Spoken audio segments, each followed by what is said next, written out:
James put it this way.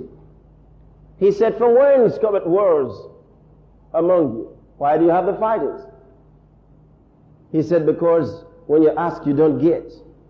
Then he said, why do you ask and not get? He said, because you ask wrongly.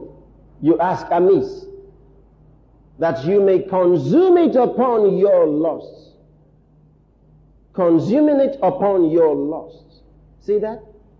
And the other day we're talking about the desires of the flesh and of the mind.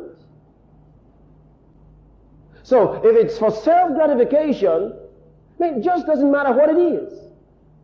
There's several different things, and that's the reason why when we talk about idolatry in the New Testament, you're not just talking about some guy keeping a shrine in his house or some kind of statue of somebody or anything and bowing down to it. You don't have to go that far to commit idolatry.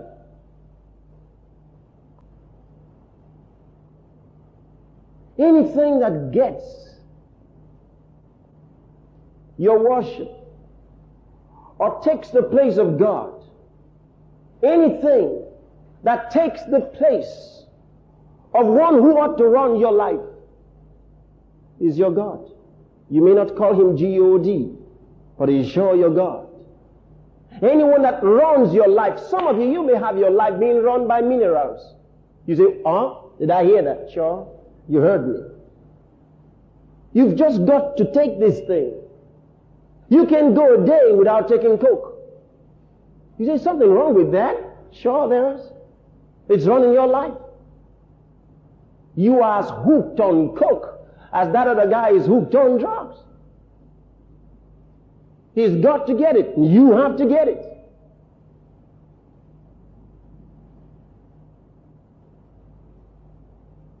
Are you following what I'm saying? And you can be a husband and you are hooked on sex. You're a sex addict.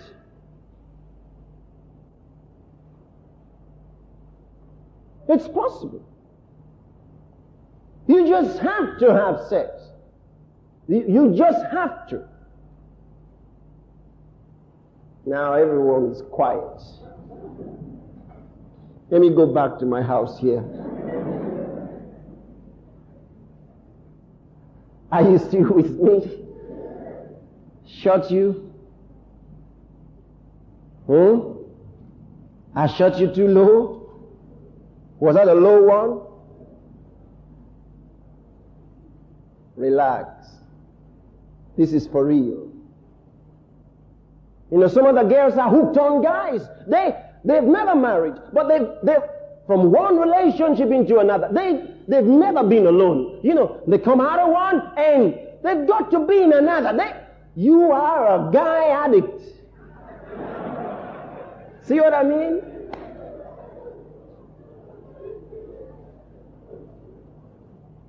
You're hooked on guys. You've got to have a relationship going on. You've got 5 in the last 5 years. You know, you just have to have it going on.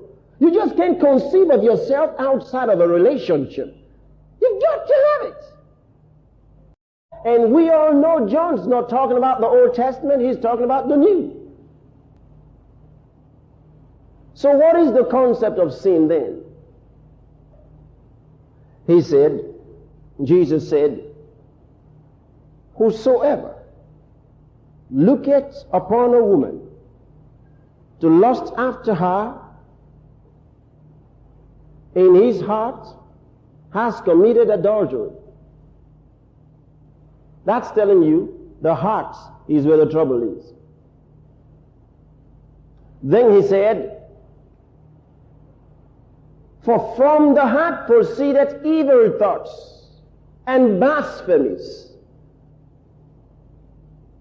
and thefts and so on and so forth. All the sins come from inside the heart. He said the things that come from the heart, they defile the man. So what is sin? If he said sin is the transgression of the law, it means sin is any thought or conscious action Are you hearing me? Well, you may not find this in any dictionary. I'm just giving it to you from the Bible. And I'm not quoting verbatim. I'm telling you, this is what it means when you read all what Jesus said and all what John said about sin.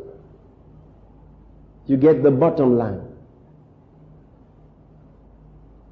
Sin is any thought or conscious action that only gratifies self. That is sin. Sin is any thought or conscious action that ends in self-gratification. Because you see, God's love loves to give. Human love loves to get. So when you understand that as sin, you can run your life better. You can tell that that is for self-gratification. You can tell.